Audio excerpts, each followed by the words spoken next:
So hello guys, स्वागत है आपका ऑब्जेक्टिव के इस नए सेशन में। तो कैसे हो आप सब? आशा करता हूँ आप सब ठीक होंगे। आज का ये सेशन बेहद ही यूजफुल और लाभदायक होने वाला है, क्योंकि इस सेशन में हम क्लास 10th मैथ के चैप्टर नंबर 1 वास्तविक संख्या है, रियल नंबर, ठीक है। इसके जितने भी एमसीक्यूज है जो बोर्ड एग्जाम 2022 के भी से बेहद ही इंपॉर्टेंट है, उसको डिटेल में समझने की कोशिश करेंगे, ठीक है। तो आपसे अनुरोध है कि हमारे साथ वीडियो में एंड तक बने रहिए, आपको वीडियो पूरी तरह समझ में आने वाली है। तो चलिए बिना देर के वीडियो को स्टार्ट कर लेते हैं। मैं हूँ वाहिद रजा और आप देख रहे हैं अपना favourite YouTube channel A to Z knowledge. तो चलिए देखते हैं आपका एक लंबा प्रश्न कोड।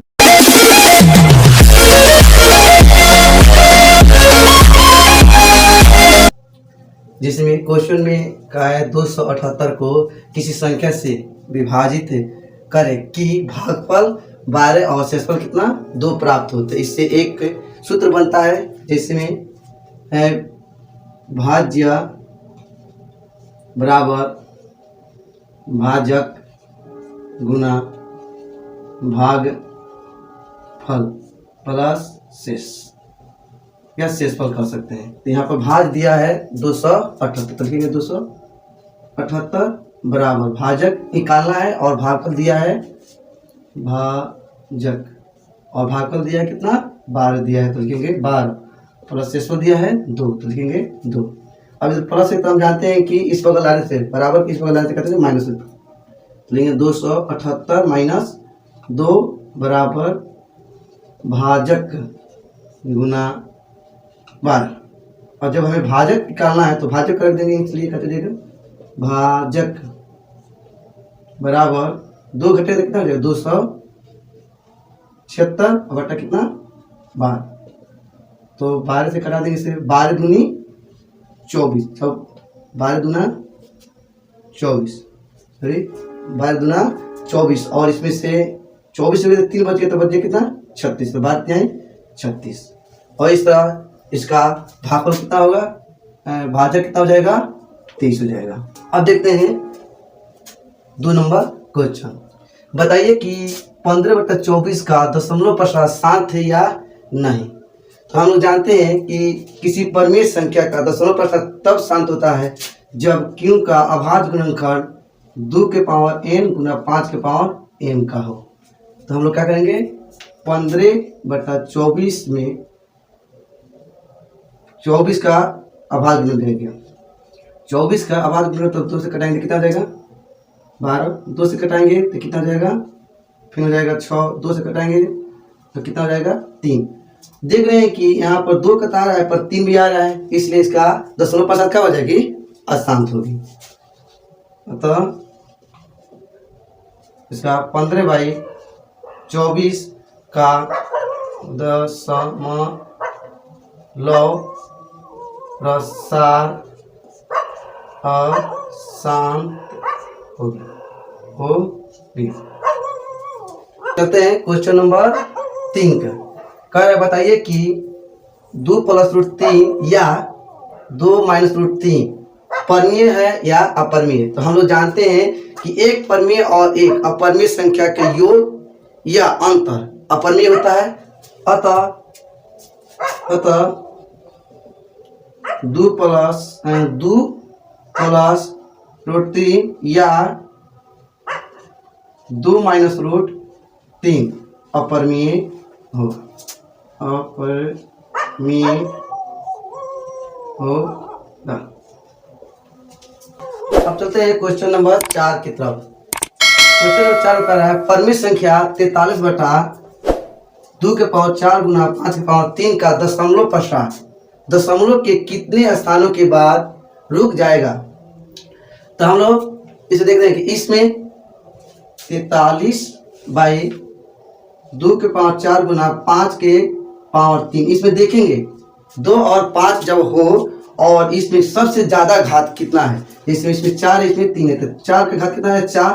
तो हम लोग लिख सकते हैं कि 43/2 के पावर 4 गुना 5 के पावर 3 का दशमलव प्रसाद दशमलव के 4 अंक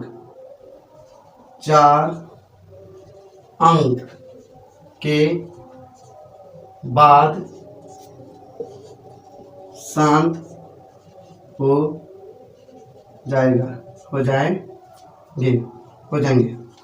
इसे और तरीके से देख सकते हैं। पहला तो ये हो गया। दूसरा तरीका से अगर ये नंबर न समझ में आया तो इसे करेंगे 43/2 और 5/3 है, तो इसे और करते हैं 43 के पावर 43 बटा हो जाएगा 2 के पावर 4, तीसरे के 2 गुना 2 गुना 2 गुना 2 और फिर 5 है तो लिखेंगे 5 गुना 5 गुना 5। अब देख रहे हैं कि इसमें 10 हो जाएगा, ये भी 10 हो जाएगा और ये भी कितना हो जाएगा 10 हो जाएगा। इसमें 2 बच रहा है तो 1 5 हम इसमें ले लेंगे तो कितना हो जाएगा, ये भी 10 हो जाएगा, तो हम भी 5 ऊपर से गुना कर लेंगे। 5 गुना तो 5 तिहाई 15 के 75 लग गया, 1 4 3 12 5 20 1 21 और नीचे कितना हो गया 1 10 2 3 4 10 हो गया। 4 10 मतलब 1 पर 4 0, यानी हमें अंक कितना चाहिए 4 चाहिए। तो 4 में से तो 2 है, 2 1 5 और 1 अंक और ले लेंगे और कितना देगा। तो यही तो कह रहा था दशमलव के बाद कितने अंक के बाद ये शांत हो जाएगी, तो 4 अंक के बाद 1 2 3 4। चलते हैं प्रश्न नंबर 5 की तरफ। कह रहा है संख्याओं 50 और 25 के एचसीएफ और एलसीएम का गुणनफल है। तो हम लोग जानते हैं कि पहली संख्या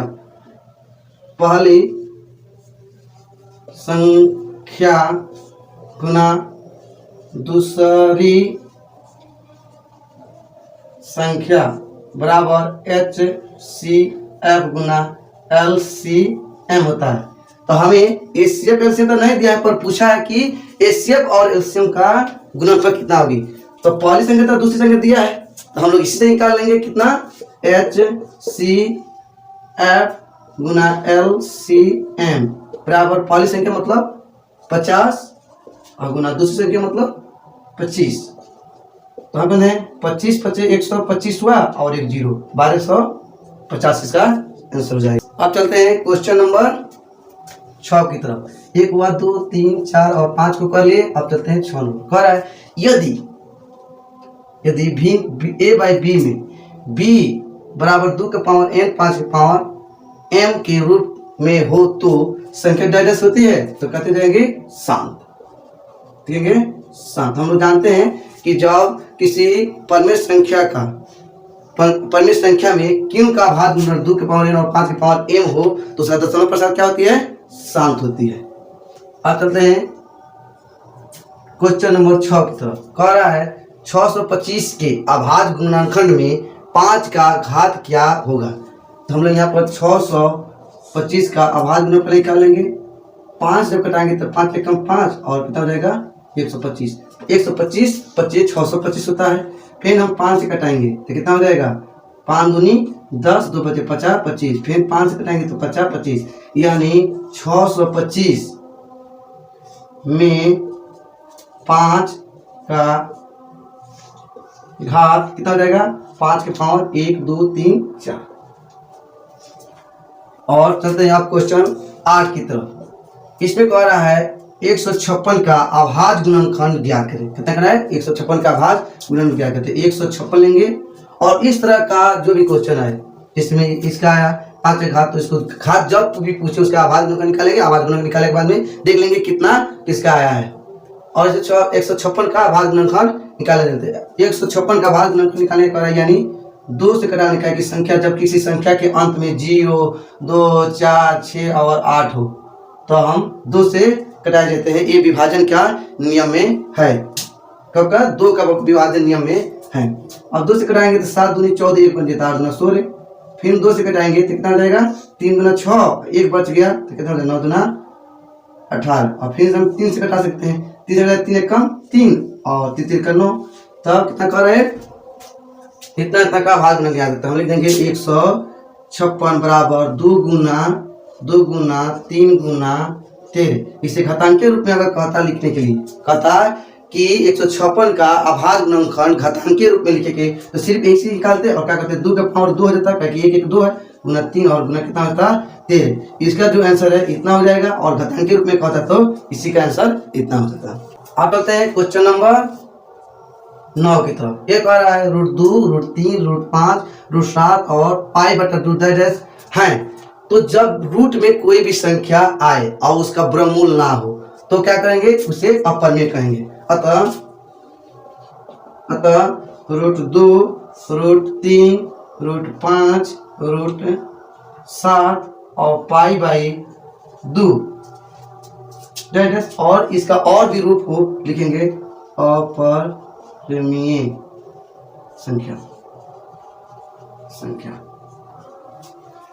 अब चलते हैं क्वेश्चन नंबर 10। कह रहा है 5.2333 हैं। तो अब यहाँ देख लें 5.233 का मतलब में आ रहा है कि 5.2333 5 पॉइंट इसका रूप हो जाएगा 5.23 पर बार हो जाएगा। अगर ऐसे डैश दिया है, अगर इस संख्या पुनरावृत्ति ना हो मतलब बार बार ना आया हो तो अपरिमेय होती है, पर यहाँ संख्या 3 को क्या कर दिया है, बार बार कर दिया है, तो बार बार हम जानते हैं इसे p/q के रूप में हम लिख सकते हैं।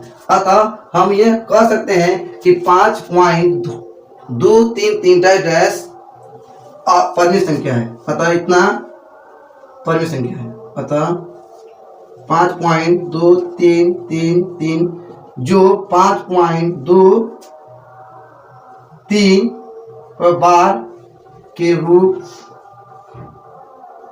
रूप में है, अतः परिमेय संख्या है।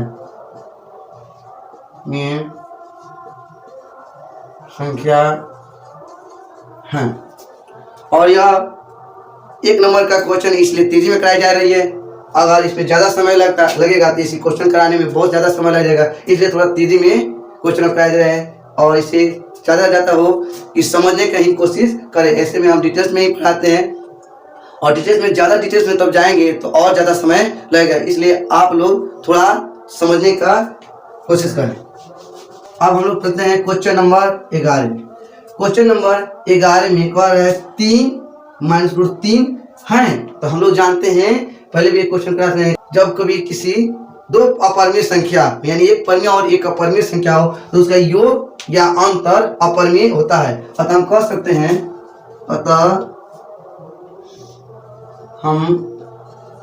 कह सकते हैं कि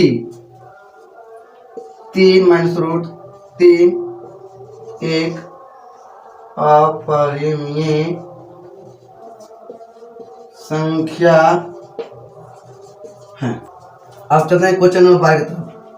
कह रहा है 11.23564 का बार यह कैसी संख्या है, मतलब क्या है। तो हम जानते हैं कि कोई भी संख्या 11.23564 और बार वाली संख्या जो भी हो उसे परिमेय संख्या के रूप में लिख सकते हैं। तो यह कह सकते हैं कि 11.23564 पर बार परिमेय संख्या है, इसे लिख सकते हैं परिमेय संख्या।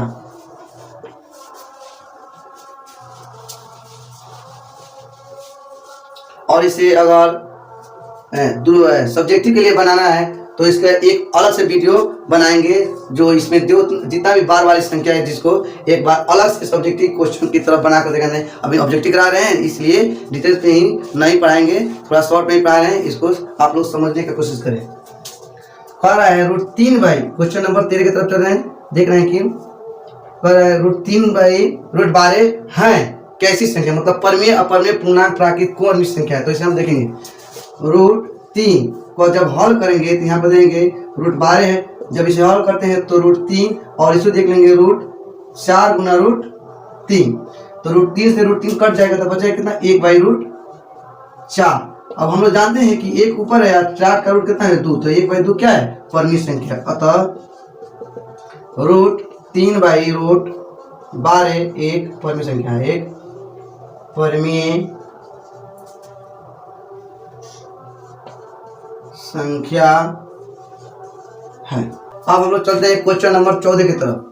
कह रहा है 5√5 या 2√2 है कैसी संख्या, मतलब परिमेय की अपरिमेय। तो हमें ये भी जानकारी है कि एक परिमेय और एक अपरिमेय संख्या का गुणनफल क्या होती है, अपरिमेय, सिवाय 0 को छोड़कर। क्वेश्चन 2018 में या 2019 पे कैसा क्वेश्चन आया है जो बोल दिया है कि एक परमीय और एक अपरमीय संख्या का गुणनफल कैसी होती है, हमेशा परमीय होता है। तो हमेशा हम अपरमीय नहीं कह सकते हैं, क्योंकि जीरो भी एक परमीय है, और जब जीरो में एक परमीय संख्या और एक परमीय संख्या गुणा करते क्या हो जाएगी, जीरो हो जाएगी। और जीरो क्या है, एक परमीय संख्या है, तो वहां पर क्वेश्चन की जो हमेशा लिख दिया है वो हमेशा के लिए ना हो, वह गलत मानी जाएगी। और यह कह रहा है क्या कि √5 और √2 ये हमेशा नहीं कर रहा है, यह सीधे बता रहा है कि एक परमीय संख्या और एक अपरमीय संख्या, एक परमीय और एक अपरमीय संख्या का गुणनफल हमेशा अपरमीय होता है। अतः हम कह सकते हैं कि 5√2 या 2√2 एक अपरिमेय संख्या है। हम ऑप्शन के भी साथ करा सकते थे, पर क्वेश्चन थोड़ा ज्यादा था और ऑप्शन लिखते तो 2 वीडियो हो जाता, 2 वीडियो में कराना पड़ता। इसलिए यह ध्यान रखना है कि यह जो संख्या क्या है, अपरमेय है, परमेय है, क्या आंसर से मतलब है, उसमें ऑप्शन में देखेंगे तो फटते समझ में आ जाएगा क्या मतलब हम उस दिन पढ़े थे। और यह क्वेश्चन परीक्षा के दृष्टि से वास्तविक संख्या के लिए सबसे महत्वपूर्ण है। यानी यह क्वेश्चन जो है सारी मतलब परीक्षा मतलब सारी क्वेश्चन को देखते हुए बनाया मतलब लिखा गया है। तो इसे अच्छे से देखें और अच्छे से समझ लें, क्योंकि इस साल के 2022 के मैट्रिक परीक्षा के लिए सबसे महत्वपूर्ण क्वेश्चन है। अब हम लोग क्वेश्चन ठीक करते हैं, 15 नंबर क्वेश्चन तरफ चल रहे हैं और कुछ ऑप्शन भी लिए हैं, जहां जरूरत पड़ा है ऑप्शन लेने के लिए वहां ऑप्शन भी लिए हैं। कह रहे निम्न में कौन परमीय संख्या है? तो हम जानते हैं कि रूट की सारी संख्या जिसकी वर्गमूल ना हो वो अपरमीय होते हैं। तो हम देख रहे हैं इसको मतलब दिया है 49/64, तो 7 × 49 8 टाइम 64 हो जाएगी, यानी परमीय संख्या है। और कह रहा है कि निम्न में कौन परमीय संख्या है? 81 को देखें तो 81 का रूट नहीं होता और 91 नहीं होता है, 31 और 51 का रूट नहीं होता, 49 होता है पर 101 का नहीं होता है। तो 101 का जब नहीं होता हम लोग जानते हैं कि एक परमीय और एक अपरमीय के भागा भी कहते होता है, अपरमीय होता है, इसलिए इसमें ऑप्शन नंबर कितना हो जाएगा, ए हो जाएगी। अब कहते हैं प्रश्न नंबर 16 में निम्न में कौन अपरमीय संख्या है? देखेंगे हम लोग ये भी जानते हैं कि जब रूट से कोई संख्या निकल जाए यानी उसका वर्गमूल हो जाए तो काल कर देंगे परमीय कहलाती है। तो देखते हैं 66 के निकल 8 64 भी निकल जाए तो ये क्या हुआ, परमीय हुआ। एक का रूट जानते हैं कि एक ही होता है और 81 का रूट 9 होता है तो भी परमीय है। रूट 3 नहीं निकलता है और रूट 5 नहीं निकलता है रूट से, इसलिए इसमें इसका आंसर हो जाएगा कितना, सॉरी इसका ऑप्शन नहीं दिया है सी, यह सी नंबर का है। तो इसके कौन सा आंसर हो जाएगी, √3/5। अब चलते हैं क्वेश्चन नंबर 17 में निम्न में कौन अपरमीय है? अपरमीय का हम लोग पहले 3 को क्वेश्चन करते हैं, इसमें परमीय और अपरमीय के ही जिक्र हुआ। तो अपरमीय हम लोग जानते हैं जिसका रूट ना हो, मतलब जिसका रूट ना हो वो अपरमीय कहलाते हैं। तो 3 × 9 इसका भी रूट हो जाएगा। अब यहाँ पर देख रहे हैं कि 25 के भी हो जाएगा, 50-25 और 7 × 7 = 49 हो जाएगा, पर रूट 20 में जो है उसका रूट नहीं निकल गए, यानी इस क्वेश्चन का ऑप्शन हो जाएगा √20। अब क्वेश्चन नंबर 18 की तरफ चलते हैं। क्वेश्चन नंबर 18 कह रहा है निम्न में कौन अभाज्य संख्या है? तो हम लोग अभाज्य संख्या का परिभाषा अगर देखें तो अभाज्य संख्या क्या है, वैसी संख्या जिसका खंड एक और स्वयं वह संख्या हो। तो हम देखते हैं इसमें 8 को देख रहे हैं, अगर 8 तो 8 को 2 से करेंगे कितना आ जाएगा, 4 और 2 से करेंगे तो 2 1 कम 2, तो इसमें से एक और स्वयं संख्या नहीं आ रही है इसलिए यह नहीं होगी। और 9 को देखें तो 9 को अगर कटा रहे हैं तो कितना 3 का 9 और 3 एकम 3, इसका भी नहीं होगा क्योंकि एक और स्वयं संख्या नहीं आ रही। अब देख रहे हैं कि 11, सो यहाँ ऑप्शन नंबर डी जो है देखिए जो यहाँ कितना है 25 है। अब हम देख रहे हैं कि ऑप्शन नंबर 11 पे 11 को देख रहे हैं तो देखें एक संख्या जो है सिर्फ एक और 11 से ही विभाजित होगी। तो हम 11 से विभाजित 11 का मतलब आभाज्य संख्या का परिभाषा क्या है, वैसी संख्या जिसका खंड एक और स्वयं वह संख्या हो। अतः हम कह सकते हैं कि 18 नंबर क्वेश्चन का ऑप्शन हो जाएगी 11। अब करते हैं क्वेश्चन नंबर 19 की तरफ। क्वेश्चन 19 में कह रहा है 1440 में दो अधिकतम घात हैं, दो के अधिकतम घात, सो यहाँ पर 2 के अधिकतम घात हैं। तो हम लोग इसका निकाल के पहले गुणनखंड करेंगे, उसके बाद देखेंगे कि इसका कितना घात हो रही है। तो इसमें ऑप्शन दिया हुआ है 2 3 5 और कोई नहीं, तो कोई भी हो सकता है, 5 भी हो सकता है, 3 तो करने के बाद में देंगे 1440। तो 2 से घटाएंगे तो कितना हो जाएगा, 7 दूना 14 और 20 दूना 40, 20 हो जाएगा। और 2 से जब कटाएंगे तो 3 दूना 6 1 और 6 दूना 12 0 हो जाएगा। और फिर 2 से कटाएंगे तो 180 हो जाएगा। और 2 से कटाएंगे तो कितना हो जाएगा 90 हो जाएगा। 2 से कटाएंगे तो कितना हो जाएगा 45 हो जाएगा। और 2 से अभी नहीं कटेगा, कितना कटेगा 3 से कटेगा। तो हमें यह क्या कहा है 1440 में 2 का अधिकतम घात है, तो 2 का अधिकतम घात कितना हो जाएगी देख लेंगे 1 2 3 4 5 का, अब 3 से कटेगी तो ऑप्शन नंबर कितना हो जाएगा सी हो जाएगा। अब हम चलते हैं क्वेश्चन नंबर 20 की तरफ। क्वेश्चन नंबर 20 में कहा है 3.27 पर बार है, तो ये कैसी संख्या है, मतलब परमीय है कि अपरमीय। तो इसे अपरमीय, अगर इस पूछा है कि परमीय है कि अपरमीय, तो अपरमीय हो जाएगी। और इसका मान कितना होगा, इसका मान मतलब कैसी है, अगर दे दे कि इसका मान कितना हो, तो हम देखते हैं कि ऐसे संख्या को पहले हम क्या करें 3.27 और बार को हमेशा याद रखिए, ऐसी संख्या को इसी तरह बनाएंगे जैसे में इसको पूरा लिखेंगे, जितना है उतना लिख देंगे 3 2 7 लिख दे और नीचा कितने संख्या को और इतने, और जो कम है जो मतलब जिस पर बार है उसको क्या करेंगे घटा लेंगे। जितना संख्या है उतना को लिख लेंगे, लिखने के बाद में जिस पर बार नहीं हो क्या करेंगे घटा लेंगे। और देखेंगे कितना संख्या बार है 2, तो 2 नौ दे देंगे। और इसका आंसर कितना हो जाएगा 3 घट जाएगा इसमें से, तो कितना हो जाएगा 324 बटे कितना हो जाएगा 99। तो इसका आंसर हो जाएगी, अगर अपरमेय परमेय पूछेगा तो ये कितनी हो जाएगी परमेय हो जाएगी। और मान पूछेगी ये 3.27 का कितना मतलब इसका मान है तो कितना हो जाएगा 324 बटा 99 हो जाएगी। अब हम लोग क्वेश्चन नंबर कितना है 21 की तरफ चले। क्वेश्चन 21 में 6/15 का दशमलव प्रसार है, तो दशमलव प्रसार देख लेंगे 6/15, तो 6/15 को हम क्या करें 2 तिहाई 6 और 5 तिहाई 15, देखिए इसमें 3 3 है तो 3 को क्या करेंगे कटा लेंगे। और कटाने के बाद में बचे 2/5, तो हम इसे क्या करेंगे नीचे भी 2 कर देंगे और ऊपर भी क्या करेंगे 2 कर देंगे। सॉरी ऐसा भी कर सकते हैं और ऐसे भी बता सकते हैं 2/5 जो है वो कितना है क्यूब का भाग कर 2 के पावर n गुना 5 के पावर n का जब होता है तो क्या होता है 7 होता है। तो हम देखते हैं कि यहाँ पर 2 के पावर 0 और 5 के पावर कितना 1 है, तो हम कह सकते हैं क्या कि 6/15 का दशमलव प्रसार शांत है। हमें आशा है कि सारी क्वेश्चन समझ में आती होगी। अगर कोई दिक्कत है तो हमें कमेंट करके बताइए, हम उसे में सुधार करने का प्रयास करेंगे। क्वेश्चन नंबर 22 में देखेंगे कि पाई है, तो पाई कहते हैं अपरमीय है क्योंकि इसका दशमलव प्रसार अशांत आवर्त होता है, इसलिए पाई एक कहती है पाई एक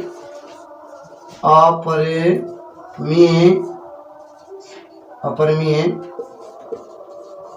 संख्या है। ये क्वेश्चन 1 नंबर का है और समय बहुत कम है इसलिए थोड़ा तेजी में कराई जा रही है। अब चलते हैं हम क्वेश्चन नंबर 23 की तरफ। इसमें कह रहा है 0.3 दो बार को पी बटा क्यू के रूप में लिखे।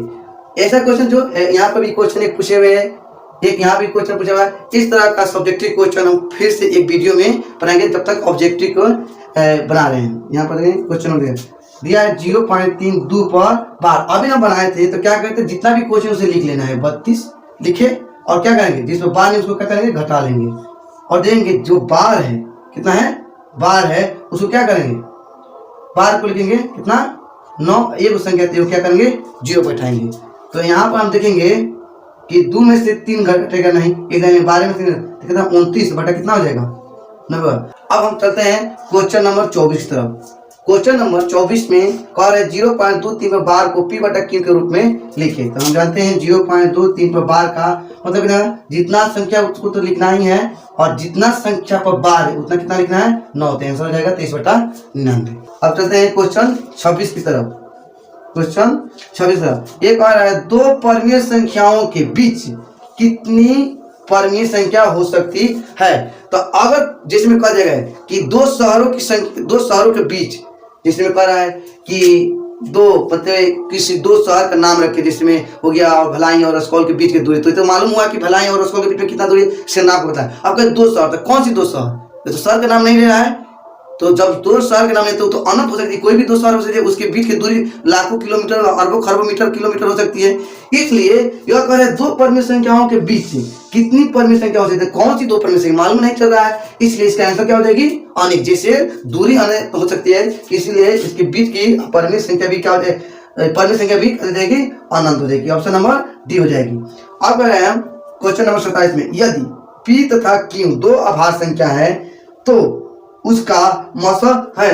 तो हम इसका कोई दो आभास संख्या लेते हैं। हम लोग जानते हैं कि आभास संख्या वैसी संख्या है जिसका गुणनखंड एक और स्वयं संख्या है। जैसे में हम लेते हैं 2 लेते हैं और कितने लेते हैं 3, और इसका मौसम निकालते हैं। 2 कभी 2 के आभास तो 2 और कम 2, और 3 कभी निकालेंगे तो 3 एक कम 3, यह दोनों आभास संख्या है। तो इसी का जब मौसम निकालेंगे तो देखेंगे 2 और 3 का सिर्फ 1 से ही विभाजित कर सकते हैं। तो 1 लेंगे, 2 एक कम 2 और 3 एक कम 3, इसका ऑप्शन हो जाएगा 1। हम कोई भी दो आभास संख्या ले सकते हैं, जैसे में 3 और 5 ले सकते हैं। 3 और 5 को जब लेंगे 1 से भी कटेगा 3 एकम 3 और 5 एकम 5, फिर भी हो जाएगा 1। हम और भी कोई आभास संख्या लेते हैं, 23 भी आभास संख्या है और 41 भी क्या है, आभास संख्या है। तो हम इसका बड़ा से बड़ा दो भी कोई आभास संख्या लेकर निकाल सकते हैं। तो इसे भी 23 से कम 23 और 41 से कम 41, यानी हर आदमी कितना आ रहा है 1। तो इसका ऑप्शन नंबर कितना हो जाएगा, बी नंबर हो जाएगी। अब करते हैं क्वेश्चन नंबर 28 की तरफ ना। 28 नंबर 27 नंबर कर लें, अब कर रहे हैं 28 नंबर। सबसे छोटी भाज्य और सबसे छोटी अभाज्य संख्याओं का गुणनफल। तो हम लोग जानते हैं कि सब भाज्य संख्या किसे कहते हैं और अभाज्य कहते हैं, वैसी संख्या जिसका गुणनफल एक और स्वयं वह संख्या अभाज्य होती है, वैसी संख्या जिसका खंड 2 से अधिक, अभाज्य गुणनखंड 2 से अधिक को कहते हैं भाज्य। तो सबसे छोटी अभाज्य संख्या हम जानते हैं, अभाज्य संख्या लिख देंगे अभाज्य, गुणनफल अभाज्य और भाज्य का गुणनफल है, भाज्य का गुणनफल पूछता है, क्वेश्चन पूछ रहा है। 2 सबसे छोटी अभाज्य और सबसे छोटी भाज्य संख्या। तो अभाज्य संख्या हम जानते हैं सबसे छोटी कितना है 2 और सबसे छोटी भाज्य संख्या कितना है 4, यानी इसका हो जाएगा 4 दूनी 8। अब ऑप्शन में देखते हैं ए, बी और सी नंबर इसका ऑप्शन सही हो जाएगी। अब देखते हैं क्वेश्चन नंबर 29 की तरफ चलते हैं। क्वेश्चन 29 कह रहा है किसी पूर्णांक m के लिए सम संख्या का रूप है। तो हम लोग जानते हैं पूर्णांक, तो ऐसे देखते हैं पूर्णांक होता है किसी वैसी संख्या जो ऋणात्मक और पूर्ण संख्या का समूह, ऋणात्मक और पूर्ण संख्या के समूह का क्या कहते हैं, पूर्णांक कहते हैं। तो ऋणात्मक लेते हैं जिसमें 2, इसमें और भी हो जाएगी 2 - 1, और पूर्ण संख्या 0 1 2 ऐसे ऑर्डर से करते हैं। तो यह कह रहा है क्या कि किसी पूर्णांक m के लिए सम संख्या का रूप है। तो हम मानते हैं कि अगर m बराबर इतना है, m बराबर इतना है, तो इसमें m को रखते हैं, m बराबर रखते हैं कितना -2, m बराबर 2 रखते हैं और 2, तो कितना हो जाएगा 0 हो जाएगा। और हम m की जगह पर रखते हैं कितना -1 और प्लस कितना 2, तो यहाँ पर कितना हो जा रहा है 1 हो जा रहा है। तो इससे देख रहे हैं कि 2 तो सम संख्या हम मानते हैं कि क्या है कि 2 से विभाजित होते हैं, इसलिए वो 0 क्या है सम है, पर ये क्या है विषम संख्या है, यानी इसमें विषम संख्या आ जाए, जबकि हमको कितना की जरूरी है सम संख्या जरूरी है। तो यह ऑप्शन नहीं होगी। और ऑप्शन हम लेते हैं कितना 2m + 1, यहाँ देगा 2m + 1। जब m की जगह पर 2 गुना हम 1 लेते हैं और प्लस कितना 1, तो 2 एक कम 2 1 3 हो जाएगी। फिर हम 2 और गुना कितना लेते हैं 2 लेते हैं प्लस कितना 1, तो कितना हो जाएगा 2 2 4 1 5। ये तो विषम संख्या को दर्शा रही है, इसलिए यह कहती जाएगी ये भी ऑप्शन नहीं होगी, ये भी नहीं होगी और ये भी नहीं होगा। अब ले रहे हैं हम 2m, तो 2 और 1 जब लेंगे m की जगह पर तो कितना हो जाएगा 2 2 और 2 m की जगह पर लेंगे तो कितना हो जाएगा 4, उसके 2 और 3 लेंगे तो कितना हो जाएगा 6। यह सम संख्या को दर्शा रही है। अतः क्वेश्चन 29 नंबर का ऑप्शन हो जाएगा 2m। और इसी के साथ यह क्वेश्चन समाप्त हुई। वास्तविक संख्या के जितने भी जरूरत क्वेश्चन थी इसको हम लोग समाप्त कर दिए, और इसमें जो बार वाली क्वेश्चन इसका एक अलग से वीडियो डालेंगे। जब तक बने रहिएगा YouTube channel A to Z पर। धन्यवाद।